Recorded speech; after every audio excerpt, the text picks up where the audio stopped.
Happy Halloween, everybody. Welcome to another episode of Cowboys Overtime here on StarTelegram.com. I am Fort Worth Star Telegram columnist Mac Engel. He is Mr. Clarence E. Hill Jr. Clarence, you don't have any excuse. You're at home. Why aren't you dressed up for Halloween? Or are you going as like an assistant coach or something? I don't dress up for Halloween. I just never been into costumes. I mean, I saw your costumes on Twitter. I see you dressed up yourself when you were Frankenstein. I mean, same. I mean, you didn't really have to add much makeup, okay? It's my favorite. My daughter and I, we really got into Halloween, and as you can tell, I'm not in Texas right now. I'm in Arizona covering the. Well, take the mask off. Take the mask off. Hey, I'm going as middle-aged man with a really good hair day. By the way, I mean, look at this. I've got the whole. You need to get that gray beard action going, man. That's the new style, man. I'm telling you, beards, man. It takes me about a day. That salt and pepper beard, they love it. They love it. I'm telling you. I'm really bummed about this, actually. I'm excited to be covering the Rangers in the World Series. This is historic because the Rangers don't go to the World Series very much. But I am missing Halloween, and I love Halloween. It's my favorite holiday. It's a legitimate excuse not to give away candy because we're watching the World Series. I'm watching the Rangers. Don't knock at my door. Are you going to be that guy? You live in a nice neighborhood where I'm sure you've got lots of kids. You trick-or-treat. You're not going to give away candy. I'm going to be at a sports bar watching the game. I won't be at home. How about that? I'll put some in a box outside. That's a problem. You can't trust that. Well, Take one. So this is what I've got right now. They were having us at the hotel. So I've got Whoppers and Reese's Peanut Butter Cups. I think I've talked about this before. I think candy corn is trash, and that is punishment. You might as well give away socks at Christmas or rocks to kids when they come knocking at the door. What is your favorite Halloween candy? And don't tell me nothing. Skittles, that's right. Skittles or a blow pop. I'm a Skittles guy or a blow pop guy. I love the blow pops. What was the worst one when you were a kid? Did you go around as a kid? And bubble gum. I used to steal all my kids' bubble gum. So when they go, when my kids were little, when they did the Halloween thing, I used to go to their bags and take all their bubble gum out and the Skittles out. That was my. What was when you were a kid? Did you trick or treat as a kid? Yeah, I did. What was your favorite candy? It's always been bubble gum. I've always been a bubble gum guy. I like the. I don't like that off-brand stuff. I want the super bubble, okay? The real stuff. So there's a neighbor. I've got a neighbor, and they must be loaded because they give away the full-size Snickers bars, right. Not just like the mini size. They give away the big jumbo ones. So my daughter's going to go do Halloween with a friend of hers from school. She's like, oh, before I go to the neighbor's house to give away, to make sure I get the full Snickers bar. And I'm like, sure. Yes. When you're a kid, you know which neighbors give the best Halloween candy or do the best stuff. And you go, no doubt. Now, how old is your daughter? She's 14 now. So she's 8th grade or 9th grade? Freshman. She's 9th grade. She's a freshman. So yeah. So she's still doing it with her kids. Because the worst is, it's one thing when you got the cute little kids, then you got the high school kids coming, by 8 o'clock. They come late. Brought that up. Like, what is the age cutoff? I don't know, because my kids would try, like, you guys are, so you're not going trick-or-treating, okay? You're not going to be that kid, okay? You go to a party and you do something with your friend, but you're not going house to house trick-or-treating. I don't mind it as long as you've tried. The ones that bother me, I remember one year, this like teenager walks up and you could tell the kid was such a dork and he's got no costume. Right, they just come in their clothes. He just wants to knock at your door. Yes, and I'm like, and I did it because it was like the end of the night. I'm like, here, take whatever you want. But I was really annoyed. I'm like, I'm happy to play this. I love doing it. I love it. It's my favorite thing. But I'm like, you got to try. You got to do. So you can be like when the parents walk around with their kids. That's adorable. Right. As long as they're dressing up, here, fine, take it. The last thing I need is more crap junk food to eat. Right. But my big thing is you got to try. You're right. You're going to die there. I need to go get some water. But it's the kids. At least when the older kids are walking around with the younger kids being chaperoned, then okay, you get to get some candy. But this you coming, filling up trash bags, you're trying to feast off this. Yes.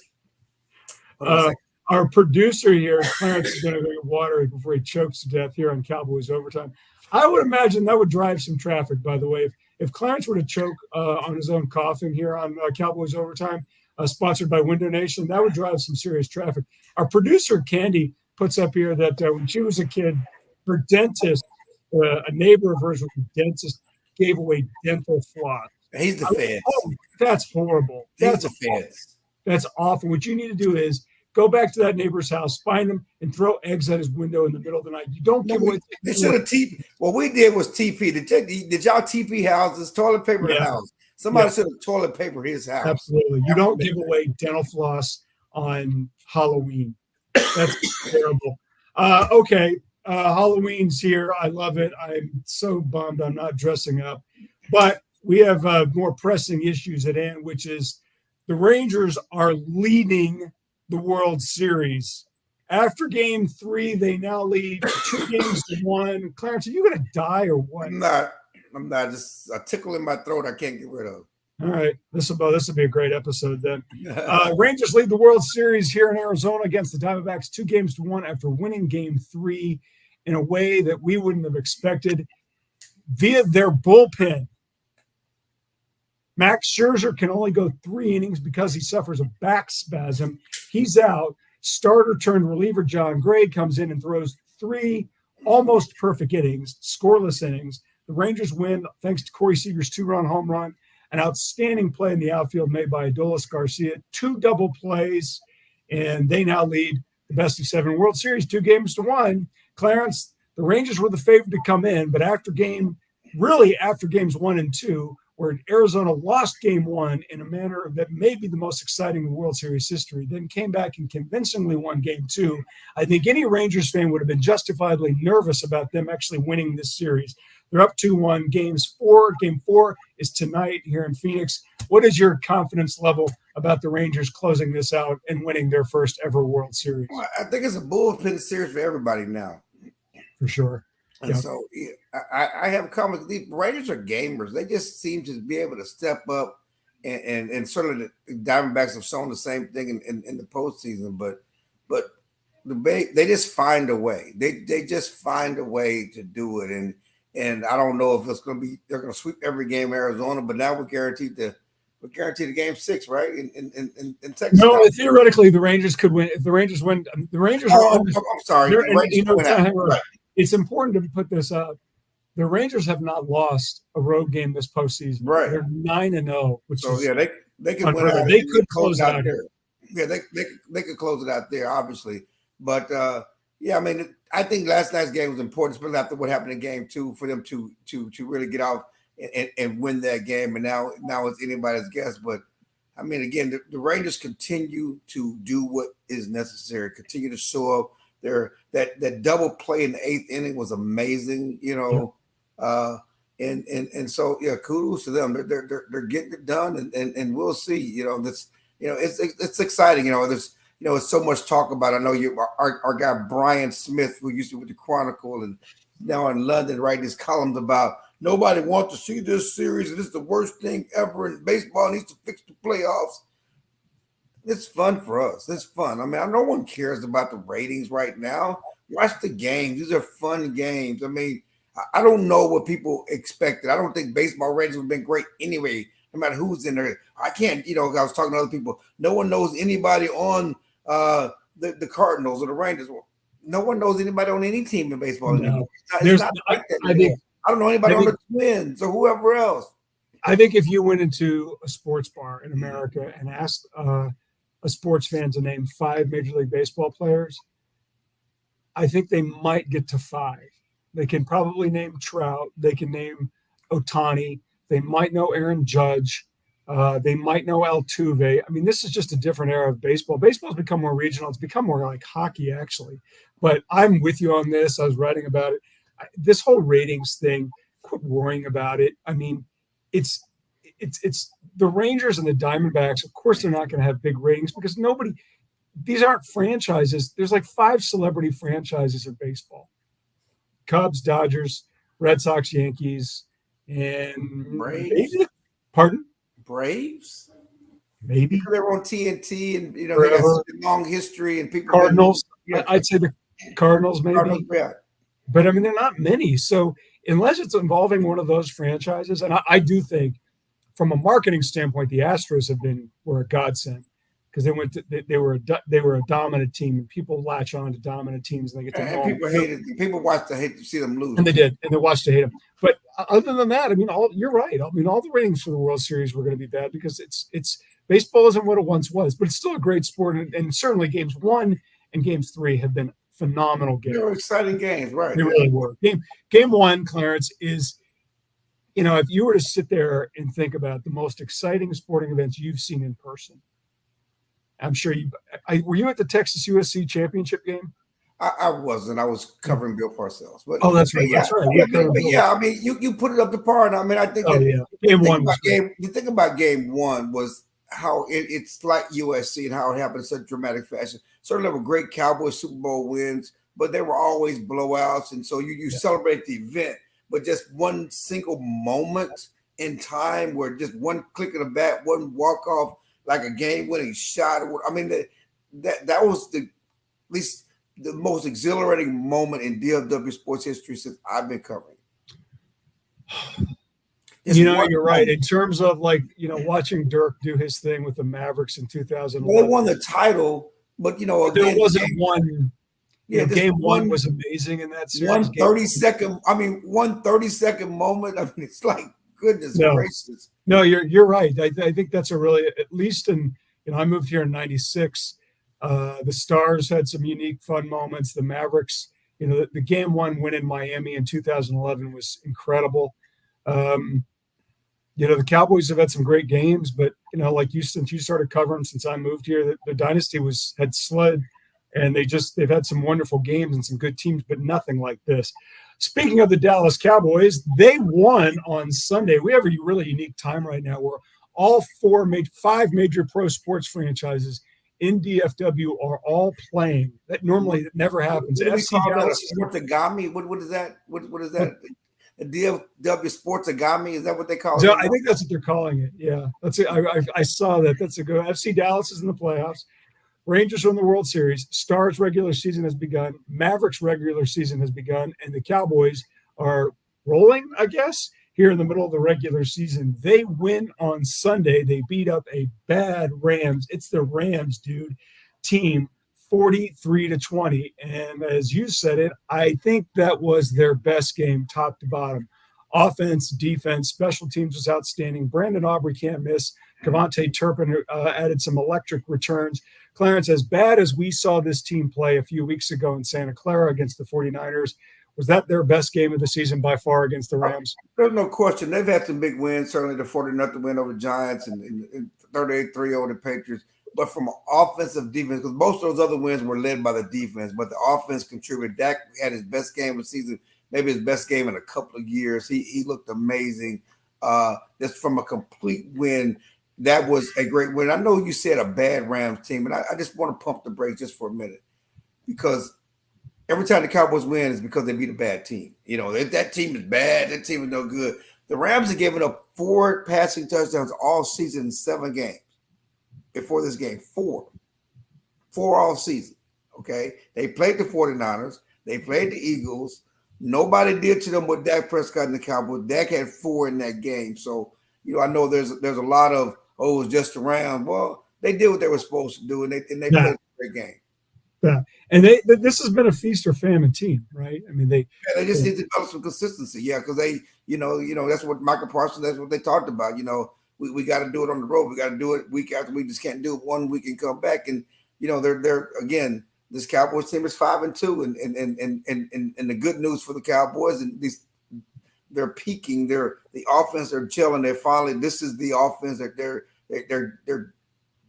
gelling at the right time. If there's something to be said about that, because even going to the 49ers game, they had won, but they weren't looking pretty on offense. No, they weren't like this on offense. And so, they got exposed and they did some different things. Dak started running and changing things up, and that's made a difference. You said Dak Prescott, that might have been his best game in a couple of years. I thought the game in Tampa, the playoff game, was his best game in a while, yes. But he was really, really good against the Rams. 25 of 31, 304 yards passing, 4 touchdowns, 1 interception. We talked about it a lot, really, for the last 2 years, is this team's glaring hole, whatever you want to call it, wide receiver. The NFL's trade deadline is here. Do you think the Cowboys have enough with what they have at receiver, whether it's Michael Gallup, Brandon Cooks, and Jalen Tolbert, that they're okay at that spot? Or are they fooling themselves by not trying to go out in the trade deadline, which they're not going to find some help?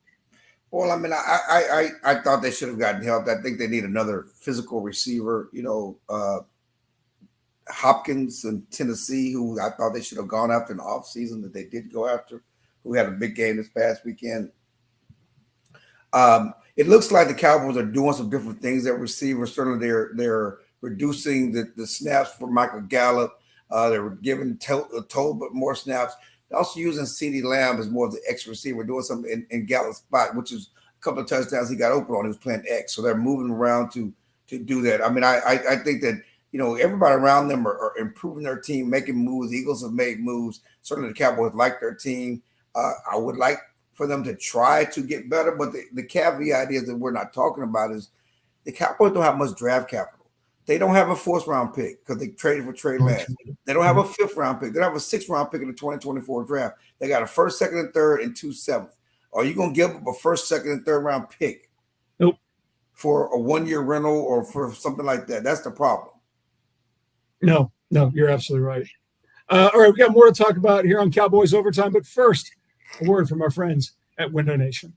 Window Nation, the star of window replacement and proud partner of the Dallas Cowboys, can help you fill the house this season with savings. Buy 2 windows, get 2 free, and make no interest payments for 60 months, 5 full years. Fill your house for a customized authentic Dallas Cowboys jersey while supplies last. You could even help fill the Cowboys house and win tickets to a game. Visit windownation.com/Cowboys now for details. Call 866-95-NATION. Window Nation, proud partner of the Dallas Cowboys.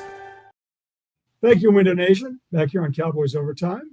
StarTelegram.com. I'm Mac Engel. He's Clarence Hill. Clarence, I don't know if you have a problem with this in a hotel room or not. I hate the lighting. And when I look at myself right now on the screen, I look like a ghost. I look sick.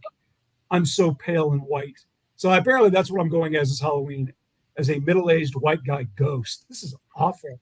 No, the lighting is bad. I experienced that in training. It's hard to get good lighting in hotels. There are no where the lamps sit. It's just hard, especially when you're trying to do video.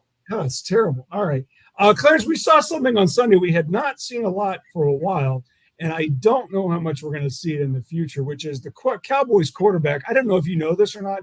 He used to be a pretty good runner, too, especially when he was at Mississippi State, but he's 30 years old. Clarence, Dak Prescott ran 4 times for 19 yards. And I know those aren't big, giant Lamar Jackson, Michael Vick style numbers, but for the first time in a long time, it looked like he was okay moving around and being willing to run a little bit. Has something changed there? Did they tell him, like, look, you got to run it a little bit. You got to be at least a bit of a threat to keep defenses honest, because this is the first time in a while I saw him a little bit more willing to run it. Whereas especially since his injury, the bad injury, the ankle injury, it just didn't look like he was as eager to do it. Justifiably. It justified, and I think it's an evolving of the game. I talked to Schottenheimer about it yesterday. Schotty, this offense coordinator, because we came in the game and they were running quarterbacks in college, but when you got to the pros, you got to be a drop back passer. That's one complaint about McNabb. He didn't run enough. You got to be a drop back passer. I always say that Vince Young would have been a better quarterback in the pros if some of the offense coordinators and they're letting quarterbacks do what they do now, like they do with Jackson. If they let them, they were trying to make everybody into Tom Brady and Troy Aikman, because you get hurt when you run. I want you to be a drop back pass. You got to learn a drop back pass. And I was talking with Shotty yesterday about that, this whole philosophy, because they're encouraging him to run. And I know when he initially injured himself, talk with Jason and talk with Garrett and talk, well, we can't run anymore. We got to be more because you're injured. And that's how you get hurt running. But because of the impact of the mobile quarterback in college football and pro football, they're coming to the league, and because of the athleticism of the pass rushers, you need your quarterbacks to have some mobility. One of the great things about Joe Burrow, if you watch him this past weekend, his mobility, and you have to be able to run and scramble. Just can't be 1, 2, 3, 7 steps and drop. It just don't work. You don't just get the ball out. Mike McCarthy always talks a lot about the scramble drill, and they work on the scramble drill because a lot of times you do your steps, you have to extend plays, and they're working with Dak, and that is a big part of the game now because the defensive linemen are so athletic. And so they're encouraging Dak to run. Dak talked about it last week. I said, he's not Mississippi State Dak, but he's best when he's dual threat Dak. You just can't be a robot back there, and you have to be able to run. And he's put that back into his game. He talked about after the 49ers game, he didn't do enough of that. And so he started running more. And it's not just run to run. It's certainly run to get first downs, which he's done, but also run to keep the play alive and keep it open. That's when you're at your best, and that's what puts the biggest threat on defense. I go back, you look at college football, the mobile quarterback, you defense can't account for that. They don't have a player to account for that, and it's the biggest weapon in football.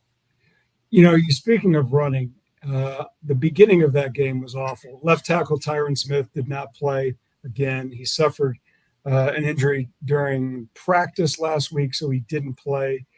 I can't say his replacement. Who was his replacement? Chuma Doga, and he got hurt in the third He quarter. got hurt. He wasn't good when he was playing, and now he's hurt. Clarence, what's the status of that offensive line, and specifically left tackle? Is Tyler Smith going there, or is he a guard for his career? All right. They'll decide that next year, but right now he's a guard this year, and they're still, rolling the dice with Tyron Smith. The good news is that Chuma Doga's injury is not as bad as they hope. Both should be available, could be available this week against the Eagles. Tyron Smith had a neck stinger, and the Cowboys want to be cautious with him. He won't practice Wednesday, but they're optimistic about him being ready to go for the Eagles game. But it's going to be a week-to-week thing with Tyron. I mean, you've known that, and they knew that when they, basically made him take a pay cut and brought him back. But yeah, it was a position that the Cowboys, felt that everybody thought that should be addressed. It was concern coming to the season. Can they count on Tyron Smith for the rest of the season, for the entire season? And who do they have to replace him if he doesn't go? But one thing that, we talk about how bad that game started and how bad Chuma looked. He looked bad early. The offensive line looked bad early, but after getting sacked almost 3 or 4 times on the first drive, they never got to him again. That Dak and that offense, they kept throwing the ball. They didn't go away from the passing game, and they made plays. And Tyler Smith did a great job on Aaron Donald for the rest of the game. All right. Speaking of Philadelphia, we have the second showdown of the Cowboys season. This time they go to Philadelphia. Hopefully they don't do as badly as the first showdown, which was a horror show in Santa Clara. They got run out by the 49ers, which apparently now can't win since then. They lost 3 straight. Excuse you. Clarence, the Philadelphia Eagles split with the Cowboys last season when both teams took turns playing backup quarterbacks. This time we see Jalen Hurts, I think, playing against Dak Prescott. Cowboys are a 3-point underdog. Dallas is 5-2. Philadelphia is 7-1. Do you think that this showdown, this is an awful, will this actually be a good game? Are we getting ready to watch another beatdown just on a different coast? No, I think this will be a good game. I think the Cowboys are ready. It's funny because I guess we like Dak has been more spicy this year. So after the game, I was asking Jerry Jones about the Eagles game. I said, did you learn any lessons about your hype and hyperbole and building up that 49ers game? Because it was Jerry who said it was a measuring stick. It was Jerry who said, this is a showdown and all this stuff. And everybody in Dak, talking about he was motivated and ready for the 49ers and wanted to get paid back. And they basically, didn't show up. And Jerry, after Sunday's game, he said, I don't want to talk about it because I want to poke the bear. And so I asked Dak similar comments, and he was first incredulous that Jerry said he didn't want to poke the bear and didn't want to talk about it because they learned the lesson. And Dak said, poke the bear. If you see me in a fight with a bear, pour some honey on me. Okay? Pour some honey on me. I ain't worried about poking no bear. We know how big this game is. It's the Eagles. It's a division title game. We're not going to hide from the magnitude of this game, and we're ready to go. And so you like to hear that from Dak. You like to hear that from the team. Mike McCarthy there's no hiding from this game, whether Jerry talks about it or not. It's a big game. It's going to be a hype game, as it should be. I think it'll be a much better game as we see the 49ers aren't unbeatable. They've lost 3 straight games since beating the Cowboys. Hey, the Cardinals, have they won a game since beating the Cowboys? You beat the Cowboys, you lose, basically. It's God punishing you. It's bad karma. But no, the Cowboys feel good about where they are heading to this game. certainly they're a 3-point dog, which is basically a push because you get 3 points in Vegas, right? Yeah. It is what it is. It's big on big. Dak has a great history against the Eagles, over the course of his career. And Jalen Hurts, he has a knee injury. If you keep up with the Eagles, he's not 100%. So, and Jalen Carter, their number one pick, had a back injury, and there was a question about whether he's going to be able to go this week. It's big on big. It's football, something we're looking forward to. I've always said, win or lose, this is a big stretch for the Cowboys. For the next 6 games at home, the 2 road games were at Philadelphia and at previously winless Carolina. Carolina beat the Houston Texans this past weekend to get their first win of the season. But the Cowboys need to go 5-1 in this stretch. And I predicted a loss to the Eagles on the road. Tough game. They need to beat the Eagles at home. If the Eagles sweep the Cowboys, then we can talk about a referendum on where they are in these big games. But it's going to be a good game. It's going to be tough to win at Philadelphia in that environment, but it won't be 42-10. Okay, last thing before we go to our picks for the week, I do want to take a look at this because, I'm obligated to do it contractually. I don't know if you saw this or not, Clarence, but on Saturday in Lawrence, Kansas, I didn't see it. Yeah, the Oklahoma Sooners, who beat the Texas Longhorns, lost to the Kansas Jayhawks. Who lost to Texas? Who did lose to Texas, but they didn't play their starting quarterback. So the same quarterback played against OU. Right. Clarence, the Big 12 is an absolute mess. It's a mess. It's a mess right now. It's awesome. There are 5 teams tied for first place: Oklahoma, Iowa State, Oklahoma State, Texas, Kansas State. Kansas comes in just behind at 3-2. If you had to guess right now, because the starting quarterback at Texas is hurt, and we don't know when Quinn Ewers will be back, is there any reason to think that we still will not see Oklahoma and Texas in the Big 12 title game? Well, yes, I think this week's game is big. If Texas can handle Kansas State at home, Texas will beat them. Kansas State's pretty good. Yeah, I know. I said if. I didn't say that's a big if. You're right. They're pretty good, and Texas their offense is not playing the same way with a quarterback who started for the first time last week against BYU, and so it's wide open. But Texas can't lose another game because they lost to Oklahoma if they want to get to Arlington. And I don't know, is Brett Yorkman, does he have a voodoo doll somewhere? He wants Texas to lose. He wants somehow Oklahoma State to beat OU. So it won't be Texas OU in a championship game in Arlington. So it's going to be interesting. But this week's game is huge. Texas and Kansas State. If Texas can get by Kansas State, I think they're home free. All right, give me a pick. Cowboys, Eagles, Sunday afternoon in Philadelphia. Cowboys are a 3-point underdog. Who do you like? I'm going to pick the Eagles. I mean, they're at home, 3 points. I'm going to pick Eagles and for them to cover the 3-point spread. Cowboys are right now 5-2. Unfortunately, I'm with Clarence on this one. I think they're going to drop to 5-3.